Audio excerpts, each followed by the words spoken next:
ಅಣ್ಣ ಈ ಮಾತು ಹೇಳಕ್ ಹೇಳಿ ಎಲ್ಲಾ ಕನ್ನಡಿಗರಿಗೂ ಮತ್ತು ಚಾಲಕರಿಗೂ ತಪ್ಪಾಯ್ತು. ಬರ್ರಿ.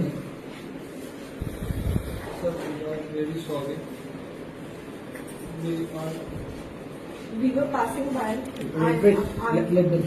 We were passing by, and an incident happened. It was not an intentional thing which we did. So I apologize. You don't feel like that. No. You come. She is like your brother and your sister. You don't feel like that. Sorry. Kannada ಜನಕ್ಕೆ